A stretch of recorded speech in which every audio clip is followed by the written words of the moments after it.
preguntas nos pueden dar una parte, poder realizar inferencias del tipo explicativo en cuanto a la dinámica social de los teotihuacanos.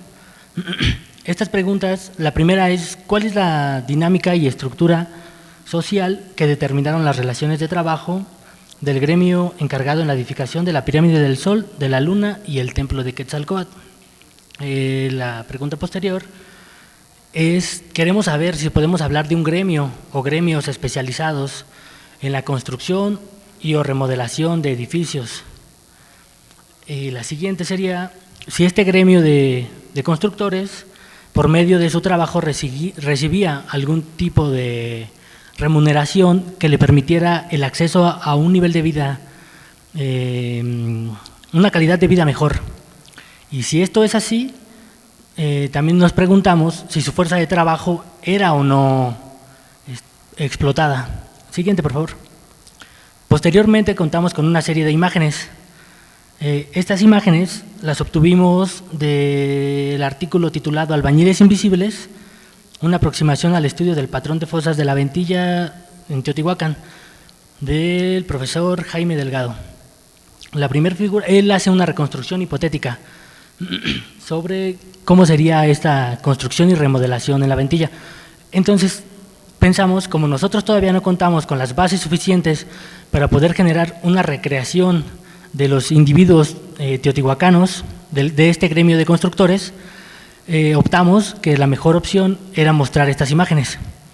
La primera nos recrea cómo se construye los andamios, al mismo tiempo cómo se está remodelando un techo y se están separando los materiales para su posterior reutilización. Segunda, por favor. Esta otra imagen nos muestra cómo se hacían fosas en los hoyos para poner las estacas que van a sostener el techo. ¿Cómo se llaman? Los postes de siembra. La siguiente, por favor. Aquí también se ve la reutilización, la utilización de los andamios en los edificios al momento de remodelarlos o de construirlos. La siguiente. En esta otra imagen mostramos cómo se utilizan los andamios para el mismo funcionamiento. La siguiente. Esta siguiente imagen es un proceso de remodelación del techo de algún edificio. Nosotros con este tema pensamos que si se resuelven este tipo de preguntas, como ya les había mencionado, al momento de hacer las inferencias de tipo explicativo en cuanto al desarrollo social inmerso en las relaciones sociales entre trabajadores y entre personas, podemos, estas ideas surgen porque la bibliografía que hemos revisado hemos notado que que es escaso que se hable de este tipo de gremios o de personas. Entonces nuestras inquietudes surgen a raíz de esas escasas publicaciones. Como les había mencionado, es una investigación a largo plazo en la cual buscamos en un futuro, ahorita lo estoy trabajando en un proyecto para la tesis de licenciatura, pero pensamos seguirlo trabajando a nivel de maestría y doctorado para en algún momento poder localizar este gremio de constructores que nos den cuenta de cómo era que se vivía o cómo eran la forma de vivir, si era un gremio que era especialista solamente en Teotihuacán o que lo podíamos encontrar en otro tipo de ciudades en Mesoamérica.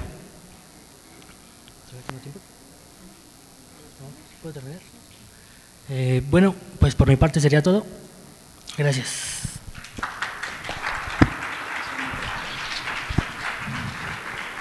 Gracias, Asael.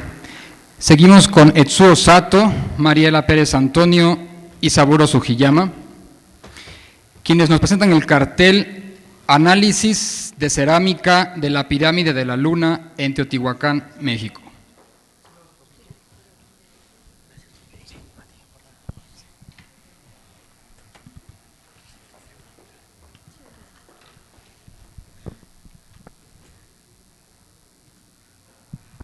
Buenas tardes. Bueno, a nombre del doctor Etsuo Sato y el doctor Saburo, voy a presentar los resultados del análisis de cerámica de la pirámide de la Luna de Teotihuacán. El proyecto arqueológico de la pirámide de la Luna inició el análisis de la cerámica en el año 2000, con el objeto de estudiar la cronología cerámica en comparación con las etapas de los 7 edificios encontrados dentro de la pirámide, para así poder determinar las etapas de estos 7 edificios desde el punto de vista de un análisis de cerámica. En esta sesión queremos presentar el resultado de las investigaciones llevadas a cabo en el laboratorio de cerámica del proyecto arqueológico Pirámide de la Luna.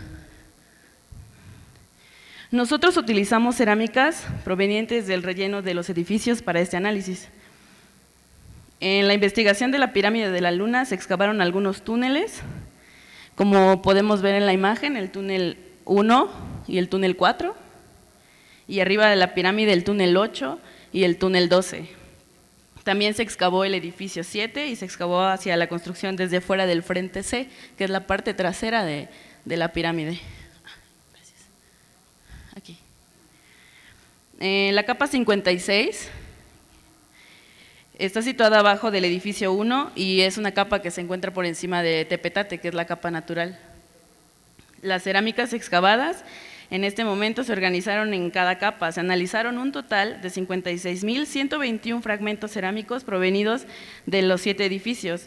Primero, las cerámicas, incluidas todos los cuerpos, se contaron. Segundo, los bordes y las bases y cuerpos decorados se seleccionaron para un análisis y registro. Aproximadamente 4.178 tiestos de borde de las diferentes fases, Patlachique, Zacuali, Micaotli, Tlamimilolpa y algunas de fase indeterminada. Algunos tiestos de estos decorados se tomaron fotografías y se hicieron descripciones tipológicas.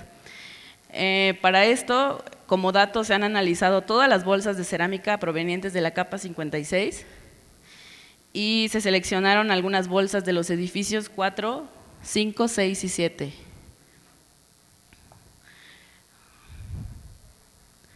Ahora, nosotros utilizamos, dentro de todas las cronologías que se han podido establecer dentro de la zona, la que propuso la doctora Evelyn Rattray. Consideramos que es la correcta para nuestra selección.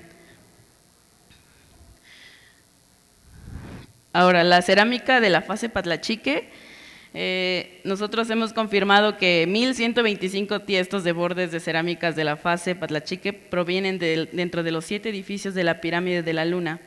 La composición de cada grupo de cerámica es el siguiente: el grupo café bruñido con un 41.2%, el grupo pintado con 34.2%, el grupo pulido con un 23.6% y algunos otros. Dentro de la tabla se puede observar, bueno, en el cartel se puede ver más a detalle la composición de la cerámica de la fase Patlachique por cada edificio. En las fotos podemos ver que se presentan algunos de las decoraciones y acabados de superficie más representativos de esta fase. Las ollas de la fase Patlachique tienen superficies bruñidas, colores cafés y rojizos. Los cuellos de las ollas son divergentes, los diámetros varían entre 20.6 centímetros a 35.8 centímetros en el borde y la mayoría de las pastas es textura medianamente fina y la pasta es arcillosa, como se puede ver en esta imagen. En algunas se pueden ver algunas inclusiones del barro. Dividimos todo el análisis en diferentes grupos. El grupo pulido, el grupo negro, cajete y tecomates, el grupo pintado, el grupo negativo y cajete. Después hicimos la cerámica de la fase Zacuali, que se han confirmado de esta fase un total de 1.823 tiestos de borde de cerámicas de esta fase dentro de los 7 edificios. La composición de los grupos es grupo café bruñido, 39.2% de existencia, pulido 29.6%, el grupo pintado es 23.6% y algunos otros que no hemos logrado identificar. En esta fase hemos confirmado 2 grupos de cerámica importada, que es el grupo anaranjado delgado y el grupo granular, aunque la cantidad y los fragmentos no son muy buenos, se pudieron identificar y tener en cuenta. Dentro de este grupo identificamos el grupo café bruñido, el grupo café monócromo, el grupo pulido, negro y café, que entran algunos cajetes. Las superficies están pulidas, los colores de las superficies por lo regular son negro y café. La textura de la pasta varía desde muy fina a media y está oxidada generalmente. Los colores de la pasta café rojizo o naranja, se observan abundantes partículas pequeñas y blancas en el barro.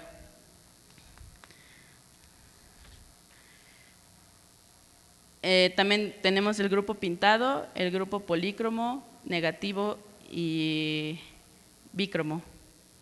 Dentro de estos se observan tiestos con blanco sobre rojo, blanco y rojo sobre natural y algunas al negativo.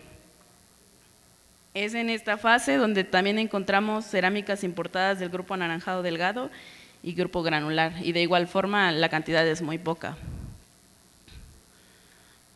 Seguimos con la cerámica de la fase Micaotli, en el cual confirmamos 838 tiestos de borde y dentro de los 7 cuerpos. La composición es grupo café pulido 72.7%, café bruñido 12.5% y el grupo café pulido 8.4%. Sí, gracias. Después identificamos la fase Tlamimilolpa, donde confirmamos 416 tiestos de borde dentro de los 7 edificios y diferenciando entre grupo pulido, café y negro en forma de cajete.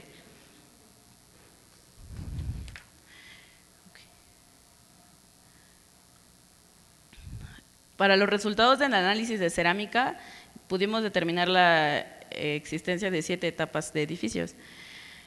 La explicación es de la capa 56 y cada edificio. El edificio 1 está situado abajo de la adosada de la pirámide de la Luna. El tamaño es pequeño, además el eje del edificio es poco diferente al eje de Teotihuacán. El edificio 2 está situado abajo de la adosada de la pirámide de la Luna también. Se hicieron reformas, pero a una pequeña escala. El eje del edificio 2 es igual al eje de Teotihuacán. El edificio 3 se hizo algunas reformas, pero en una pequeña escala. En el edificio 4 se hizo una expansión masiva y la longitud del edificio 4 debería ser 3 veces más en comparación con el edificio 3. En el edificio 5 se construyó la adosada y se confirmó el estilo talud-tablero. El edificio 6 es un antecedente a lo que conocemos como la pirámide de la Luna y el edificio 7 es lo que conocemos nosotros ahora. Para la determinación de las etapas de los 7 edificios, uno de los objetos de este trabajo fue la determinación de estos. Pudiendo tener como resultado que la capa 56 y el edificio 1 pertenecen a la fase Zacuali, el edificio 2, 3 y 4 pertenecen a la fase Micaotli y los edificios 5, 6 y 7 pertenecen a la fase Tlamimilolpa. Para concluir, el proyecto Pirámide del Sol, dirigido por Alejandro Sarabia, vamos a hablar de relaciones entre Pirámide de la Luna, Pirámide del Sol y Templo de Quetzalcóatl.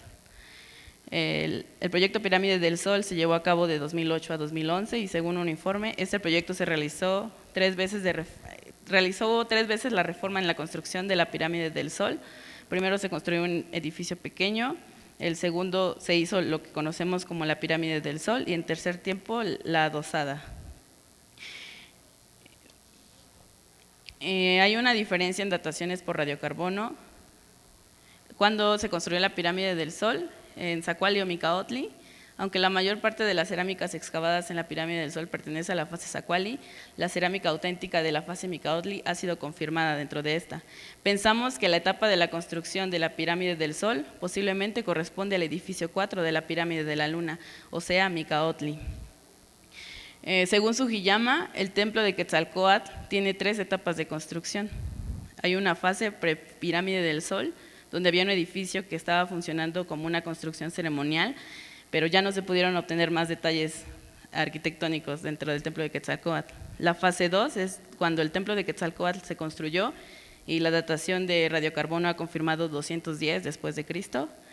La fase 3 es que el templo de Quetzalcóatl está cubierto por la dosada, según la datación por radiocarbono, y la dosada, que se presume que es de 350 después de Cristo. Y ya, eso sería todo.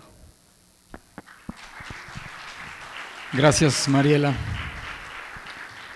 Continuamos con Viridiana Guzmán, Verónica Ortega y Emiliano Melgar, que nos presentan las estelas de piedra verde en la plaza de la Pirámide de la Luna. Les recuerdo que toda esta información que nos presentan nuestros compañeros la podemos ver en los carteles que están en la entrada del hotel. Hola, buenas tardes. Nosotros le vamos a presentar los resultados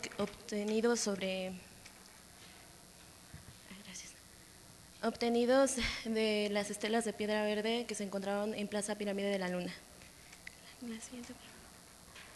Bien, para el año del 2014 se hicieron prospecciones en lo que es en la estructura del Quincunce, detectándose anomalías en el Tepetate. Posteriormente, en el mismo año, se realizaron excavaciones sobre las anomalías. Entonces encontramos excavadas una serie de fosas sobre el Tepetate y encontramos las estelas 1 y 2 y la 3. Posteriormente, para el año 2015, encontramos las estelas 4 y 5. Hay que recalcar que la estela 5 la encontramos en 3 fragmentos. La estela 1 y 2, como pueden ver, se encontraron colocadas igual que la 4. Y para analizar las estelas tuvimos que obtener un fragmento de cada una de ellas. Hay que mencionar que las estelas miden aproximadamente entre 1,30 m y 1,50 m y pesan de 200 a 300 kilos. Entonces, la toma de la muestra se tomó en el lugar donde menos pudiera causar daño para poderlo analizar. El análisis se llevó a cabo con rayos X para poder identificar la composición elemental. Lo que hace esta técnica del EDS es que cuando el haz de electrones choca con la muestra, los electrones empiezan a crear pequeños picos, y esos picos determinan qué elementos son los que conforman, que están conformando el mineral, y son característicos de cada uno de los minerales. Y posteriormente estas mismas muestras se llevaron al Raman, al micro Raman, que esta técnica lo que hace es medir, nos da una especie de huella dactilar de cada mineral, pero molecularmente, no elementalmente. Y posteriormente, con arqueología experimental, lo que hicimos fue recrear lo que se vio para ver cuál fue la manufactura de las estelas. Reprodujimos lo que son los desgastes y el pulido. Entonces nosotros proponemos que fue con andesita y un pulidor de pedernal, así como se muestra en pantalla. Y con ello proponemos, como no es suficiente ver las estelas y decir que con esos instrumentos fueron hechos, posteriormente se llevaron al microscopio electrónico de barrido para ver las huellas de manufactura y contrastarlas. En cuanto a los resultados que nos dieron, esos son los resultados del EDS. En la figura A podemos ver el espectro, que es una serpentina, es una muestra que tenemos identificada como serpentina, y del lado B tenemos lo que es una muestra de la estela 1. Como pueden ver, son parecidos y podemos decir que son serpentinas, o sea, aunque las estelas verdes son piedras metamórficas provenientes de las familias de las serpentinas, pero no propiamente son serpentinas. Y con los espectros pudimos comparar también una serie de muestras de las estelas y podemos concluir que bien las estelas son serpentinas, y hay la estela 5, ¿podemos regresar la diapositiva, por favor? Que es la de abajo. La imagen de abajo es un espectro de cuarzos y del lado B es la estela 5, entonces vemos que esa estela es rica en cuarzo. Y finalmente, con las huellas de manufactura, del lado A vemos que está el desgaste con andesita experimental, mide 66 micras, y del lado B está el lado de una de las estelas, y igual encontramos que el desgaste coincide en forma y en tamaño de micras, y coincidiendo con la andesita experimental. Y del lado, me parece que es la C, tenemos un pulido con pedernal que va de 2 a 4 micras, coincidiendo con la D, que es el pulido que obtuvimos de las huellas de una de las estelas. Esto quiere decir que, como bien habíamos planteado, los instrumentos de trabajo fue desgastada con andesita y pulido con pedernal las estelas. Y no solo eso, al compararlo con distintas figuras que hemos estado viendo del área de Teotihuacán, como son placas trapezoidales, naringueras en forma de mariposa y de corazón, coinciden con las huellas. Entonces, con ello podemos decir que la manufactura es local de las estelas. Gracias. Gracias, Viridiana. Continuamos con Alejandra Mesa y Paola Rodríguez, quienes nos presentan una ofrenda en el interior del túnel, el material cerámico.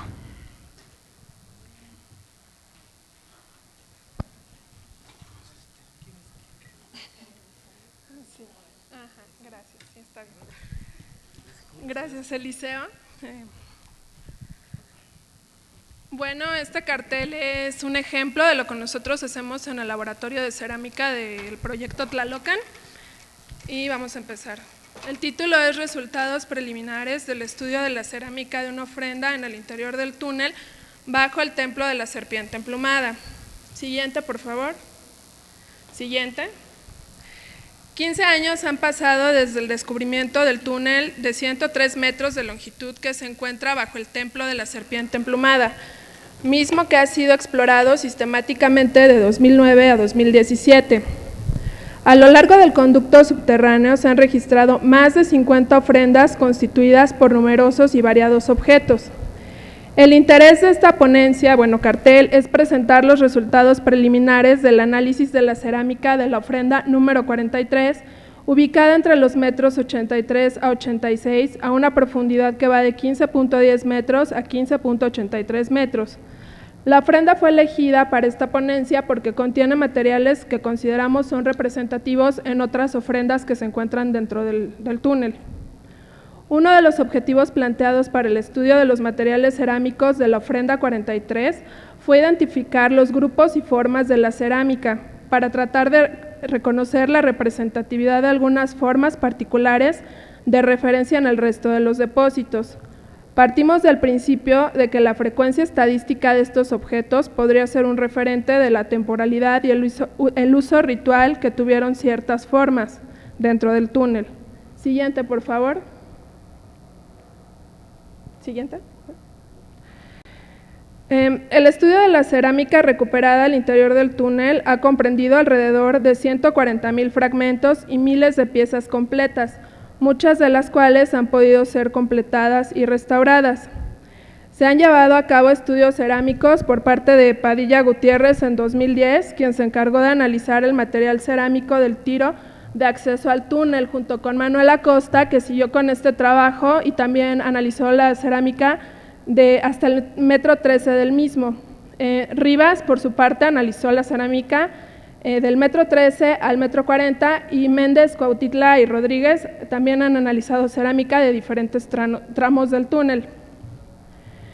En general, el proceso de clasificación de la cerámica en Teotihuacán, y en este caso concreto la cerámica analizada recuperada en el túnel, ha seguido la propuesta de Rattray, que consiste en la clasificación con base en las características de acabado de superficie y pasta, mismas que están estrechamente correlacionadas y que definen a los grupos cerámicos. Después se van haciendo subdivisiones basadas en la forma propia del objeto y la decoración. La división final en tipos se realiza con base en los modos con significado cronológico de cada fase. Siguiente, por favor. Ajá. Bueno, la ofrenda 43, ubicada en el que sería considerado el último tramo de exploración del túnel, que comenzó a partir del metro 71, fue particularmente rico en ofrendas. Está ubicada entre dos muros de clausura e incluye, además de diversos materiales cerámicos, lítica tallada, pulida, varias decenas de grandes caracoles de la especie Pleuroploca gigantea, astas de venado, madera y una gran cantidad de semillas y fibras vegetales, entre otros. Siguiente, por favor. El primer nivel de exploración, ubicado a 15.10 metros de profundidad, consistió principalmente en grandes caracoles, 36 conchas de caracol univalvo, en tanto que los niveles subsecuentes comprendieron el resto de los materiales. Como podemos observar, los materiales malacológicos presentaron una disposición relativamente ordenada, la mayoría orientados de este a oeste, en tanto que el resto de los materiales fueron ubicados inmediatamente por debajo. En el caso de la cerámica, se localizó en su mayor parte muy fragmentada, indicando la posibilidad de que hubieran sido pisados por los propios teotihuacanos al momento de colocar los caracoles, aunque no se descarta que algunos recipientes pudieron haber sido matados ritualmente. La siguiente, por favor. La siguiente, por favor.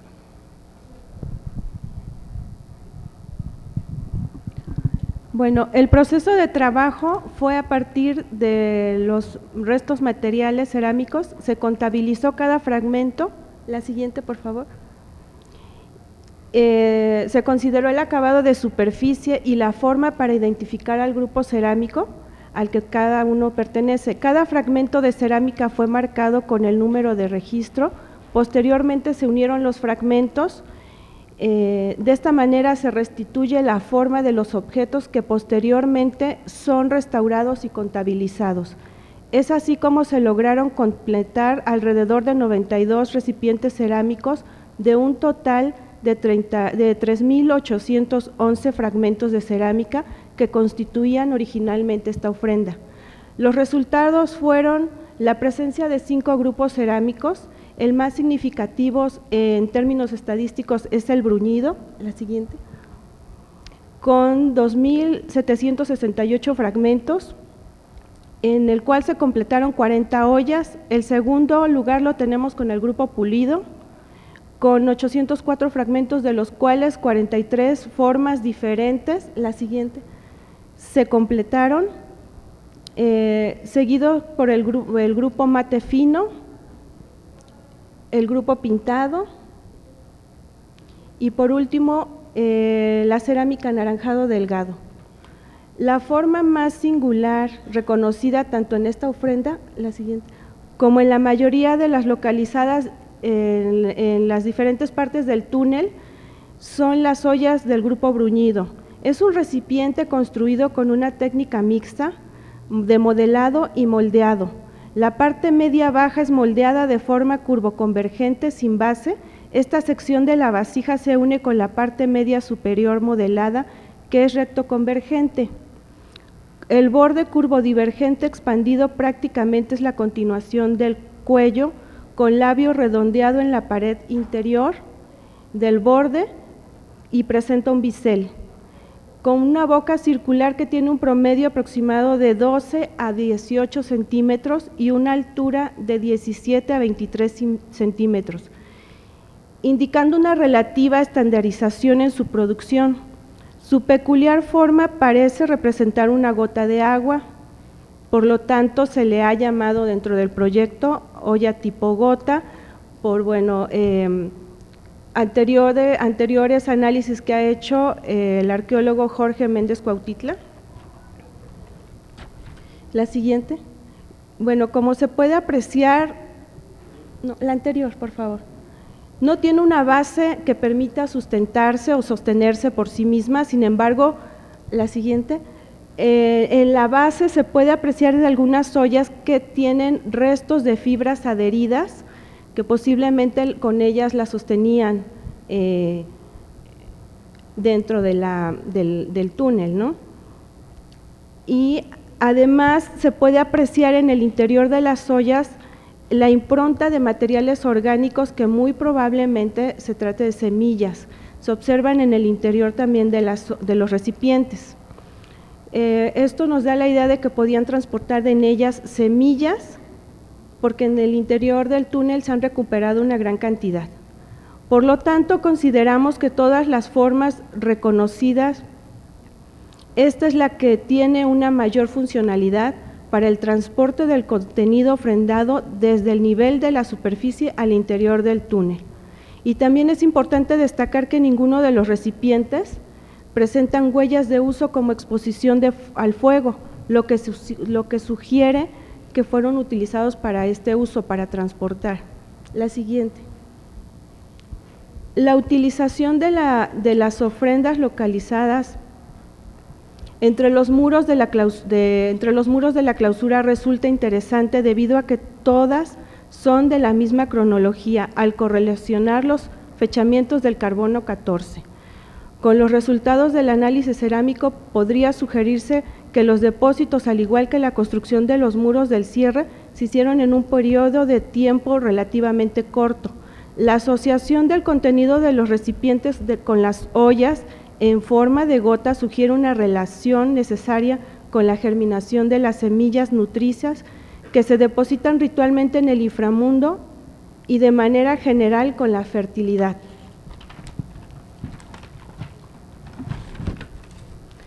En el túnel de la pirámide del Sol se recuperaron formas similares, lo que podría sugerir que este tipo de recipientes era utilizado para las ofrendas al inframundo. En la foto que se ve a la izquierda es tomada del libro de Hayden y bueno, se ve una forma muy similar a las ollas gotas que se encuentran en el en el interior del túnel del templo de Quetzalcóatl. Eso sería todo.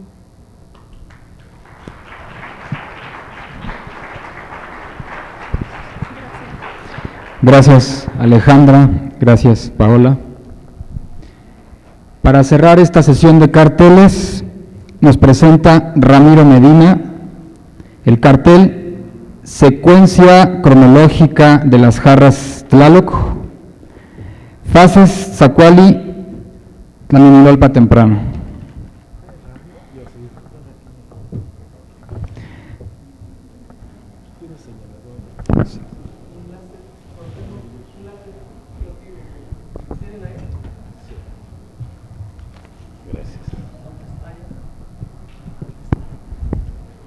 Sí, ya.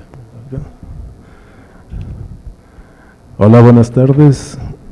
El arqueólogo Jorge Antonio Méndez Cuautitla y un servidor dibujante Ramiro Medina Ortiz presentamos el cartel Secuencia cronológica de las efigies Tlaloc, fases Zacuali, Tlamimilolpan temprana. Tabla en la que se presenta la tipología de las efigies Tlaloc recuperadas durante las excavaciones del proyecto Tlalocan, Camino bajo la Tierra.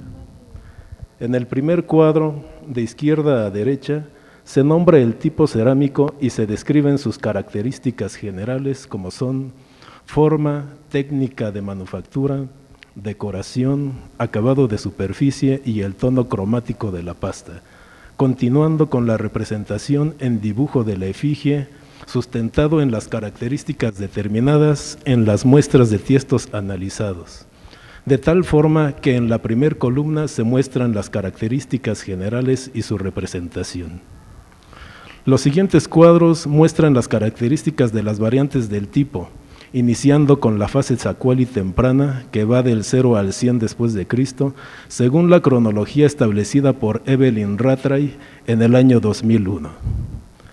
En el antepenúltimo cuadro de la izquierda se presentan los cuadros con las características de las efigies de la fase Tlamimilolpa temprana, 200 al 250 después de Cristo. Esta fase se presenta como la última en la tabla debido a que los materiales recuperados en el interior del túnel pertenecen a este periodo de ocupación. En las siguientes columnas y en los cuadros descendentes se presenta el encabezado, los nombres correspondientes al tipo cerámico o la variante según sea el caso y la fase correspondiente, presentándose conjuntamente las características tipológicas y su representación gráfica en dibujo.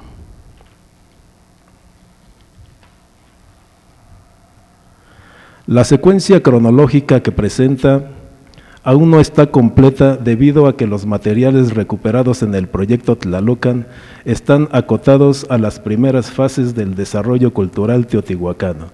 Sin embargo, la muestra perteneciente a la fase Zacuali temprana es mínima, por lo que será necesario para completar la secuencia el estudio de materiales provenientes de otros contextos, con el fin de presentar en futuros trabajos una secuencia completa.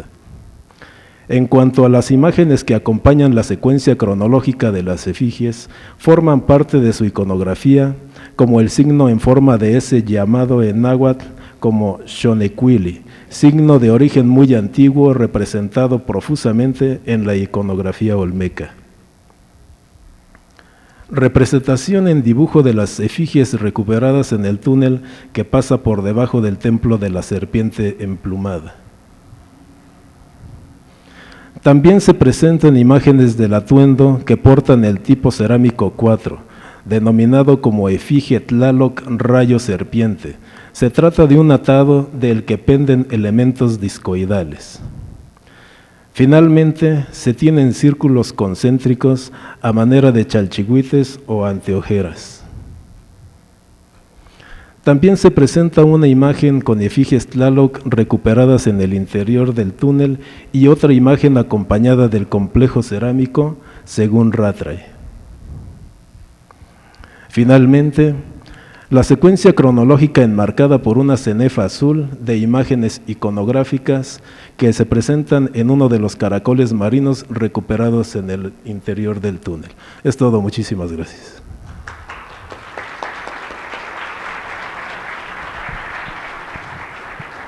Gracias, Ramiro. Gracias, Jorge. Con esto damos por concluida esta sesión de carteles y agradezco a todos su atención.